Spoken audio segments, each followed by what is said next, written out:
on va définir la matrice mathématiquement.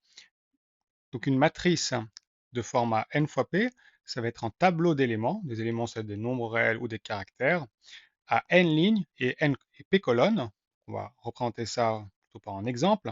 On prend la matrice A, donc le tableau, on ne va pas représenter par un tableau colonne ligne habituel, on va représenter donc par deux grandes parenthèses dans lesquelles on va placer les éléments. Donc on aura tout en haut à gauche l'élément A en 1, qui correspond à celui qui est sur la première ligne et première colonne, puis ensuite A en 2, celui qui est en première ligne et deuxième colonne, trois petits points, jusqu'à A en P, donc celui qui est sur la première ligne et la Pième colonne. Ensuite, on aura la deuxième ligne, puis trois petits points, trois petits points. On peut aller jusqu'à la dernière ligne qui sera la ligne N, puisqu'on a N lignes.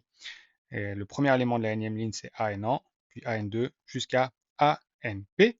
Donc on voit ici qu'on a bien N lignes. La première ligne est celle tout en haut, et P colonne, et la première colonne est celle à gauche.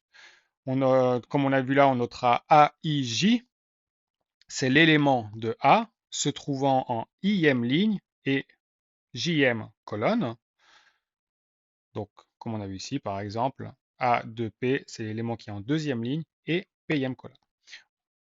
Les éléments de la matrice, comme on a dit, ce sont des réels ou des caractères. Et on va faire quelques exemples.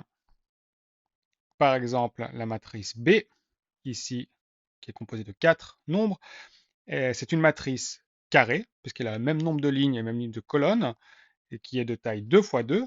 Et si par exemple je regarde l'élément A en 2, donc c'est l'élément qui est sur la première ligne et la deuxième colonne, donc première ligne, deuxième colonne, donc c'est celui-là.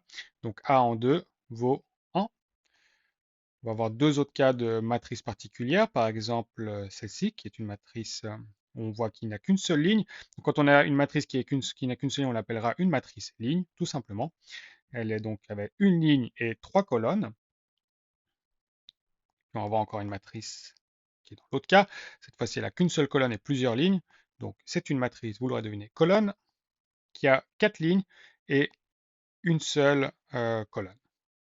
Dans la prochaine vidéo, on va voir comment est-ce qu'on peut faire des opérations et principalement comment est-ce qu'on peut multiplier, puisque l'addition et la soustraction n'ont rien de compliqué. On va voir comment est-ce qu'on peut multiplier deux matrices.